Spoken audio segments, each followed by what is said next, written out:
ॾे परॾे में वसंदड़ मुंहिंजे समूरनि सॼण साथियुनि खे पंहिंजे मेज़बान इलियास थरी पारां सिक भरियो सलाम क़बूल हुजे। हाज़िर आहियूं पंहिंजे प्रोग्राम पैर पुकारों खे खणी अवां सॼणनि जे आॾो। अॼु असां वटि ज़िक्र आहे मूमल ऐं राणे जो, ऐं असीं कंदासीं कचहरी पंहिंजे हिन प्रोग्राम महबूब दोस्तनि जे महबूब प्रोग्राम पैर पुकारो में राणे ऐं मूमल जे आणनि माणनि ऐं टाणनि ते। हा, पर इहो ज़िक्र कीअं थींदो? इहो इन करे जो अॼोके हिन प्रोग्राम में सभ खां वॾो अहम सवाल बि उथारिबो त छा उमरकोट जे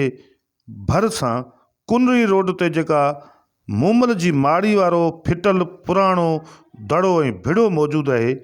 इहो तारीख़ी ऐं सक़ाफ़ती आसार छा उन साॻी मूमल जो आहे जेका राणे खे परचाइण लाइ वणजारे जो रूप धारे हाकड़े दरिया जी कंधीअ तां ऐं इन नारे जी कंधीअ तां थींदी हिन उमरकोट जे भरिसां पहुती हुई। अॼु ज़िक्र कबो, अॼु बहस कबो हिन प्रोग्राम में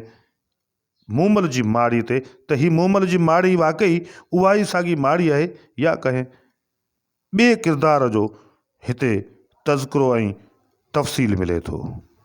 हुन खां अॻु में अवां दोस्तनि खे गुज़ारिश आहे त तव्हांखे पंहिंजो प्रोग्राम कीअं थो लॻे,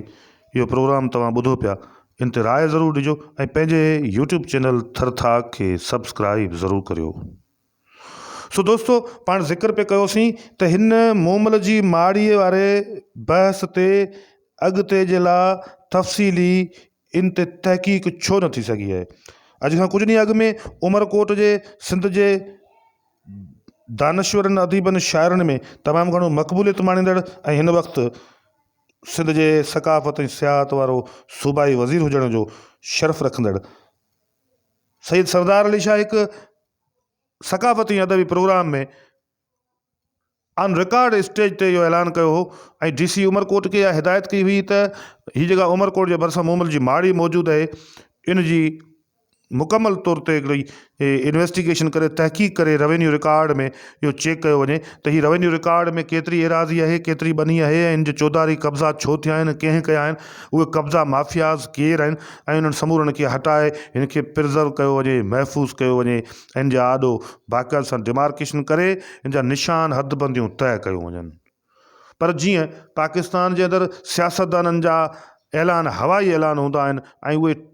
ठला ठका हूंदा आहिनि, ऐं उहे ठला ठका शायदि माण्हुनि ताईं सम्झो पिए त सरदार शाह ठलो ठका त न पियो आणे, पर वक़्तु साबित कयो त इहो सरदार शाह जो ठलो ठका हुयो। हुनखे केतिरो ई वक़्तु गुज़री वियो आहे उन ऐलान खे, पर उन ते कंहिं बि क़िस्म जी का बि टके जी बि इन्वेस्टिगेशन, का बि चुरपुर रेवेन्यू वारनि जी कंहिं बि क़िस्म जी का बि उन ते तहक़ीक़, का बि कमेटी न जुड़ी। अॼु ॾींहं ताईं रेवेन्यू रिकॉर्ड में इहो नाहे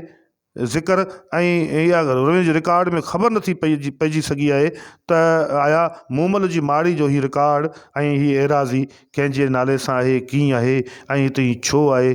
हिकिड़ो हज़ारे सालनि जो पुराणो रेवेन्यू रिकॉर्ड जेको आहे सो उमरकोट जे रेवेन्यू ऑफिस में त मौजूदु आहे, पर मूमल जी हिन माड़ी वारे रिकॉर्ड बाबति कंहिं बि क़िस्म जी का बि चुरपुर इंतिज़ामिया करण लाइ तयारु न आहे। उनजो कारण शायदि इन जे करे बि आहे जो उन्हनि खे इन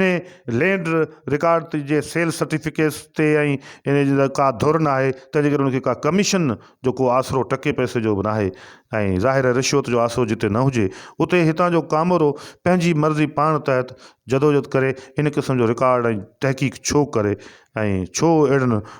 वज़ीरनि जे हुकुमनि ते तकड़ा अमल बि करे। तंहिंजे करे सरदार शाह जो इहो ऐलान बि हवाई ऐलान मिड़ई ऐं हवा जो फटाको साबित थियो ऐं का बि तहक़ीक़ न थी सघी आहे। तारीख़दान तारीख़ नवेस मुख़्तलिफ़ राय रखनि था। हिकिड़ी राय इहा बि रखनि था त ही मूमल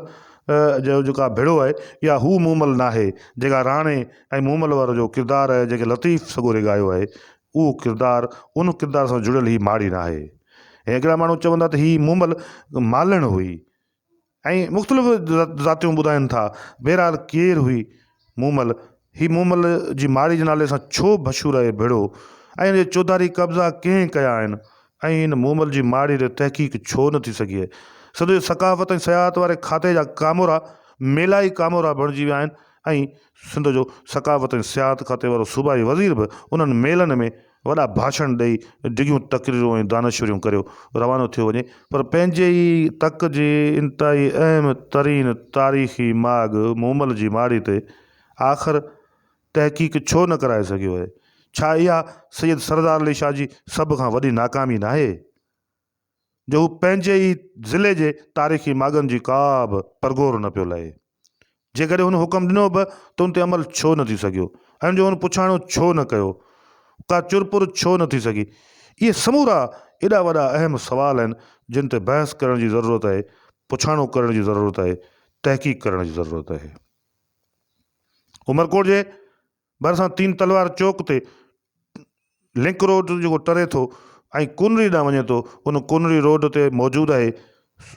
सरकारी रेस्ट हाउस, गेस्ट हाउस ऐं बिल्कुलु उन जे भरिसां ही मूमल जी माड़ी मौजूदु आहे। मूमल जी माड़ी जंहिंखे तारीख़ी ऐं सकाफ़ती माॻ मकान सम्झी ॾे परॾे मां केतिरा ई सयाह पिणु हिन ॻाढ़े फिटल भिड़े ते ईंदा आहिनि ऐं हिते हिन जा मंज़र कशी ऐं हिन जी फोटोग्राफी करे रवानो थींदा आहिनि। हिन भिड़े जे भरिसां बिल्कुलु मक़ामी माण्हुनि जो तारीख़ी क़ब्रिस्तान पिणु मौजूदु आहे, जंहिंजूं क़बरूं पिणु हिते मौजूदु आहिनि ऐं उहे मुख़्तलिफ़ बिरादरियुनि सां तालुक़ु रखंदड़ माण्हू जेके आहिनि से हिन क़ब्रिस्तान में मदफ़ून आहिनि। चवनि था त उन क़ब्रिस्तान जी एराज़ी ते बि कब्ज़े माफ़िया ऐं लैंड माफ़ियाज़ उन्हनि कब्ज़ो करे वरितो आहे ऐं इहो तारीख़ी क़ब्रिस्तान जेको आहे उनजो बि हक़ु जेको आहे उहो मारियो पियो वञे। तंहिंजे करे इन्हनि समूरनि शयुनि ते नज़र रखण जी ज़रूरत आहे। ऐं मूमल छा किरदारु हुयो जंहिं राणे खे रिझाइण लाइ वणजारे जो रूप धारे दरिया जी कंधीअ ते ॿेड़नि खे संवारे सिंगारे लही पई ऐं वणजारो बणिजी ही पूरो दुनिया जो जेको आहे सो वक़्तु कटींदे अची चवनि था त अमराणे जे पडनि ते पहुती हुई ऐं हिकिड़ो ख़्यालु इहो आहे त हीअ माड़ी बि उहा मूमल जी माड़ी आहे जेका पोइ वक़्तु गुज़रण सां गॾु फिटी हिकिड़े भिड़े जे रूप में, हिकिड़े आसार जे रूप में अॼु बि तव्हांखे नज़र थी अचे। ईअं आहे या न आहे, इहा तहक़ीक़ करणु मुहक़क़नि जो, नाम्यारनि तारीख़दारनि, अदीबनि ऐं शाइरनि जो कमु आहे। पंहिंजो कमु आहे सवाल उथारणु ऐं उन ते कंहिं हद ताईं जेका मालूमात हुजे उहा अवां सॼणनि जे आॾो शेयर करणु। सो दोस्तो, मूमल जी माड़ी, लतीफ़ जो किरदारु, राणे जो रीझणु, राणे जो नाराज़ थियणु, मूमल जो पोयां अचणु